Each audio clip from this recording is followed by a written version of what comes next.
welcome at day 2 of the Finance Magnates London Summit.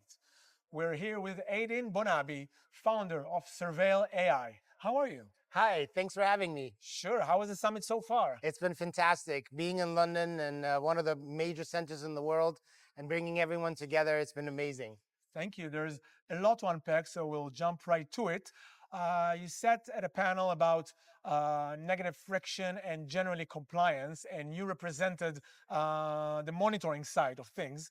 Can you share with us an example of how your system or AI has identified either rogue or just wrong activity and saved the broker tons of money? Yes, there's actually two cases with the confluence of influencing marketing or IBs.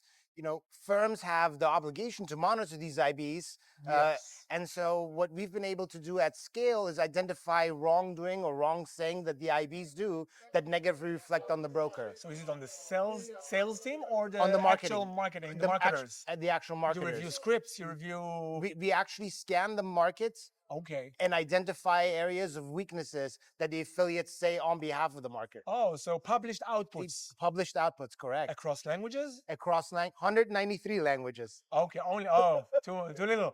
Yes. Okay, interesting. And okay, seeing such a vast pool of data, what do you see as trends that brokers should be wary of?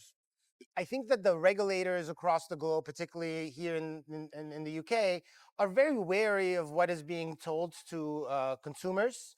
And, I think that you have an obligation to ensure that the marketing that the influencer are doing on your behalf, or the IBs for that matter, is meeting those guidelines. And sometimes, because they're so removed from the firm, that presents a tremendous amount of risk. So you communicate with the compliance teams or directly with marketing? Who is your point of contact at the broker? It's actually both. Okay. I'm curious to see how sales teams and marketing teams are willing to scale back suggestive marketing in order to see the long term, or is it only the compliance team? It is, like, as an example, why I would say the marketing team actually. Our best points of contact are marketing teams, and I tell you why. Marketing teams want to get content out as fast as possible. Compliance represents a bottleneck. Right. We leverage AI to get marketing pieces approved within minutes rather than days. Okay, and how does the AI work really? You have AI at the company name, at the domain. What the AI does? The AI is really just a compliance officer that is trained to operate like an in-house compliance officer. Oh, what do you train them on? Rules and regulations. Okay. So we have in everything, there's 3 core components: rule traceability. Every output in a marketing piece, we say, this violates X rule. And then we explain it, and then we provide a citation to that said rule. Okay. And that provides absolute transparency in the process. Any hallucinations you need to tackle? Any wrongdoings, but not wrongdoings, but any mistakes by the AI that you've seen while testing? It's interesting to see where it goes wrong before you amend it. Yeah, that's a very good question. First of all, we believe in the concept of human-led AI, meaning that the human is in the loop and the compliance officer ultimately approves the piece. Going with the hallucinations, we've been doing this for about 2 years, and our hallucination rates were 30%. The standard is 60%. And what we've done is we've constructed an agentic framework with checks and balances where hallucination rates are now 0. What that means is each marketing piece is being reviewed by 20 AI agents. 20 agents, okay, trained all on proprietary trading by yourselves. Yes. Okay, that sounds heavy. A lot of heavy lifting. It's been a heavy lift, yes.